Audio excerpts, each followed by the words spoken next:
Zatanna issue 5. We've gone over issue 1, and I picked up the last 2 of this series, the same time that I got my Namor number 1.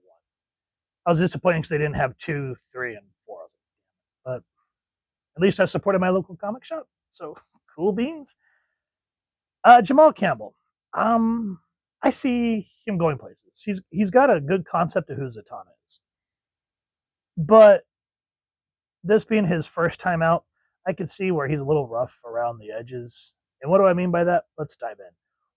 Now, when it comes to DC, you've heard my gripes and my bitches, like, all in. I mean, how many times what are you guys all in about? You say you're all in, and then you change your shit, and then you'll say all in again. And it really started becoming apparent to me. I don't remember what year Blackest Nights came around, but I remember their thing was drawn the line at $2.99, and here we are with a $5 book. Anyway, you get it. But let's talk about some positives for once. I know, dun dun dun. I'm not hot around the collar. I love the variant, but what I'm appreciating about is this is kind of like a cardstock cover, and then you flip it open, and you still get the regular A cover. So that's cool. Now let's take a look here real quick, because this is $5, and it unfortunately doesn't say how much the original one is. It's probably still the same, but it's just been kind of, oh wait, $3.99. Ah, sneaky Kool-Aid, but at least for $5 you're getting 2 covers, and they're both beautiful. And what I like about I don't remember who did this cover, but one thing that I do like about Jamal Campbell's artwork here is, to a degree, I can see, I could be completely wrong.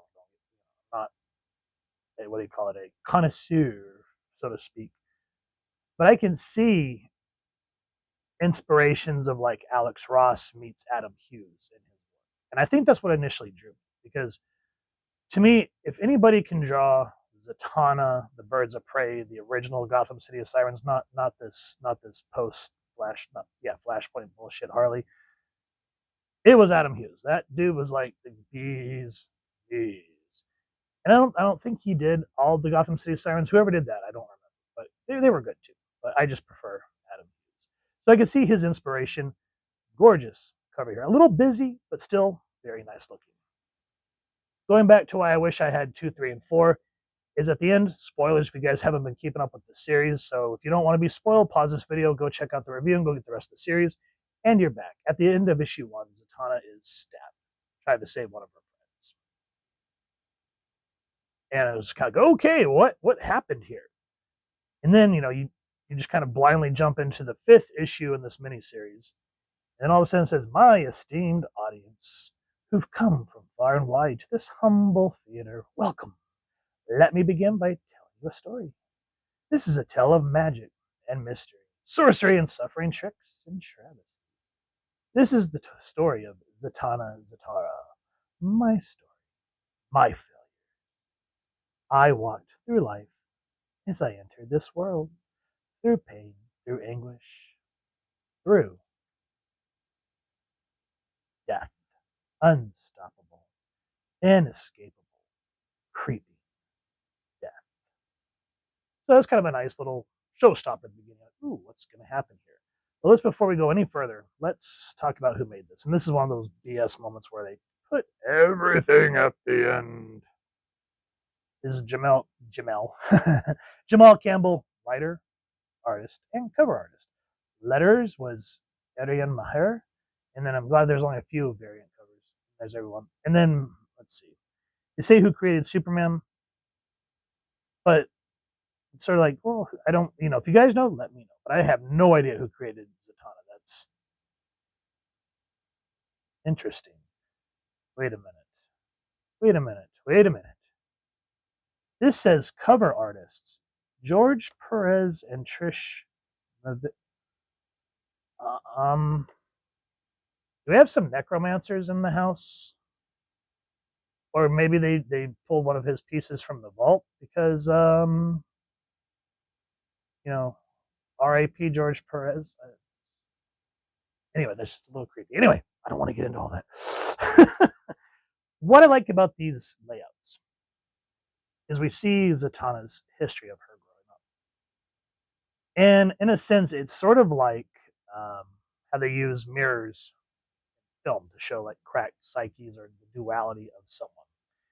And so I like that, even though we're kind of being brought up to speed on who she is, everything's cracked and everything's a little askew. And so we find out that her mother died.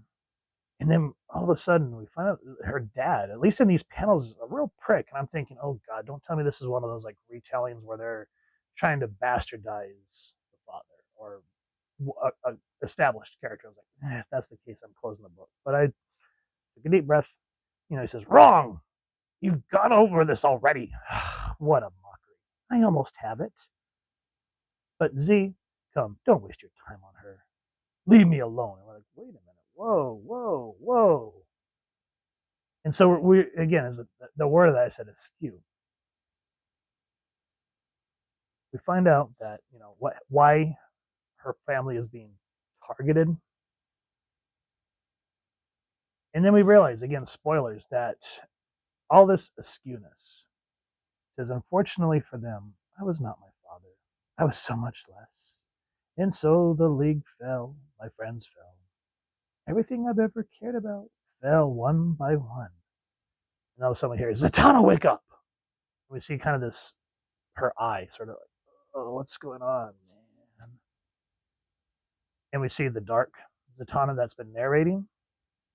And then we see her, and she's like in pieces. And that's kind of interesting. Because, you've managed to wake up. Did you know you recite tongue twisters in your sleep?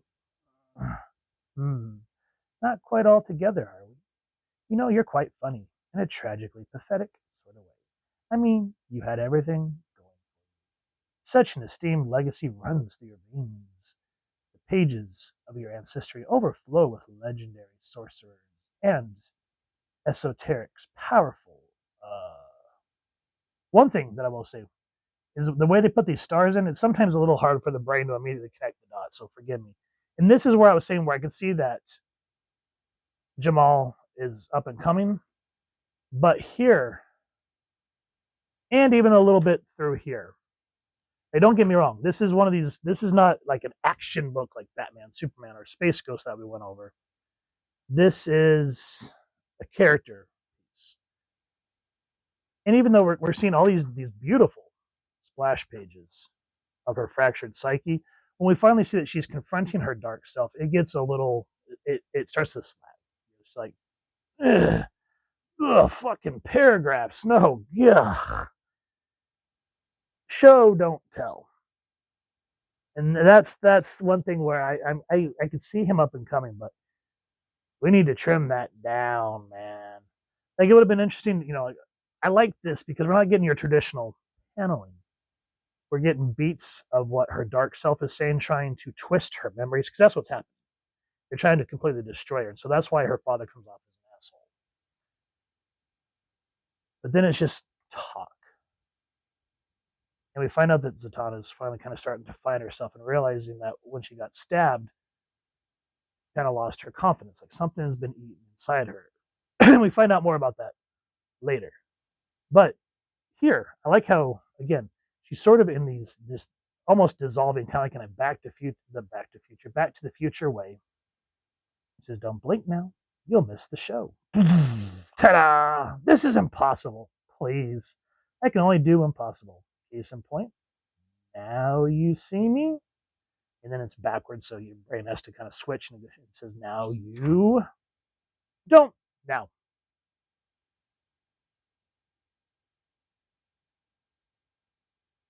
Yes, I laughed at this.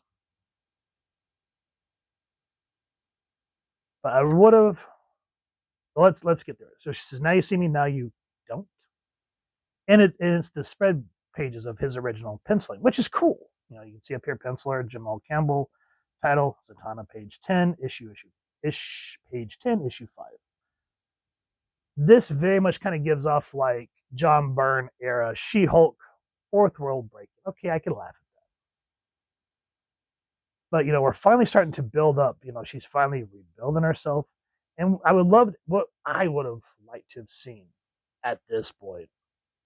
When she says, ta-da, or even this panel where she says, Don't blink now, you'll miss the show. And boom, and then a splash page of this instead of this being crammed in the corner. Or when she says, now you see me, now you don't. Or an ad.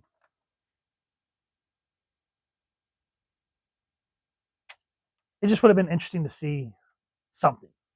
Now, let me read this. It was funny, but I feel like it's out of place. Like, this is not the book for that, with everything that's supposed to be this mystical journey that we've been through thus far. Don't? Okay, I might have overdone it with that one.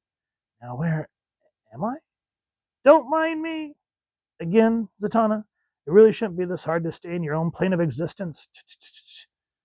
I got out of that just in time. Ooh, okay, here should be good enough.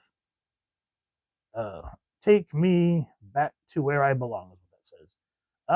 Thanks for reading. Bye. Okay, ha ha ha. But when you kind of ignore this and look at what could have been done, where she actually fights, I think the villain's name is Laevateinn or Lavatory, something like that. But that what I'm seeing here would have been great instead of a little joke. So I feel like after this, it just feels a little out of place, because then we get past the ad. Back at the lighthouse, I got my magic back, but the sword still pins me to this dream. So we don't see her fighting this Laevateinn or Lavatory. Oh God. Okay, we're gonna go on an anecdote on them, because, as I said, I have a little bit of ADHD. How many of y'all watch American Dad? And Roger tricks Steve into going to the crack house, saying it's the American version of Hogwarts, and the first thing he learns is "Lávate las manos." That's what I'm thinking. So even though meta humor, she comes back, but she sees a little house. And this part, okay, so after getting all this dark, like magic and fighting and build up to a joke, and then we get a quiet moment where all of a sudden she is reunited with her mother, which is supposed to be very poignant after all the stuff that we've seen of her memories being twisted. Hark, her part from Dark Lark, back to speak her heart and heart. We get our tongue twists. It's a little, yeah. But anyway, once you get past kind of these tongue twisters that she says, it's nice to see her and her mother together. She goes, "Can't you stay longer with me? I'll be with you every step of the way, as I always have been, forever will be. So go." And that kind of gives her the courage to fight through this dream. But then it slows down again because she's just talking to her dark self. So we're not getting like a confrontation. And then we harken back again, kind of like from the first issue, talking about the dark and the light and this fairy tale. And what is it going to build up to? So at least, even though there's a little bit of talking, we get a nice, beautiful splash page. And she says, "Your name is Laevateinn. You are the ever-burning sword that shreds through the heart of truth. You are the infinitely knotted words that trap prey in a net of delusions. You are the venom-tipped tongue of Loki that heralds twilight. You are a lie." A little bit of talking. It would have been nice, again, since this is sort of the thematic thing of the book, it would have been nice to take these and break them up in a circle instead of a big blobby word balloon and not getting to see the full power of the art. So I don't want to give away what happens with the Lady in White and Laevateinn and all that stuff. So again, I could see Jamal Campbell knows his stuff. But whoever is the editor at DC, who's editing this book?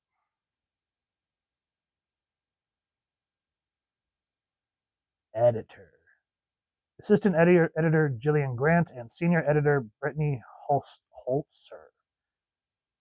They should have said, "Hey, dude, this is great stuff, but the splash page where it's meta, it's funny, but can we save that for another, like maybe a light-hearted book, like after we get all this action, kind of like what Chris Claremont would do, where we get the action, like a series like Fall of the Mutants or the Extinction Agenda, and then eventually we kind of get a cool down issue where everyone's like playing baseball and it's a little jokey, but we can see things starting to build up, and maybe have that splash page. That would have been kind of cool. But If I were the editor, I'd say save that for something else. This book's a little too serious for that. And I like what you're trying to do with the dialogue, but can you break this up? Like, I'm loving these panels that you're doing, dude, where we're seeing her fractured psyche, but we need to cut down on the way the words. I mean, if you want to get wordy, okay, but break it up a little bit, like you did here. That's a good idea.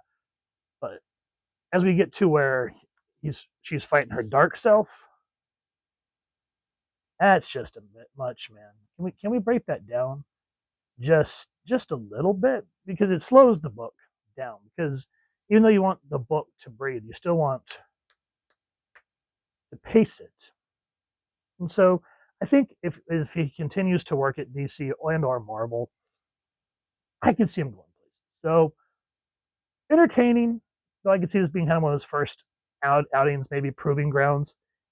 And for what it is, it's enjoyable. I liked it, and of course, I'm a huge Zatanna fan. So, speaking of which, McFarlane Toys, we're still waiting for a Zatanna figure. Just saying. So, Zatanna issue 5. If you guys have enjoyed what you've seen, please first and foremost support your local comic shop or wherever you get your action figures and comics, and pick up this series either in the floppies, and I'm sure the collected trade will be out here soon by the time of this recording. If you've enjoyed this review, really would appreciate taking a moment to like, share, and subscribe. Helps the channel more than you could possibly know. And if you don't mind hitting that fancy little Justice League Dark Bell next subscribe, that way as I can upload content, you guys get notified. Come to the channel, and I love talking with y'all and hearing your thoughts and feedback down in the comments or the socials, which I'll make sure the links down in the description. So with all that said, hope you all continue to have an absolutely amazing day reading, and happy hunting, everyone.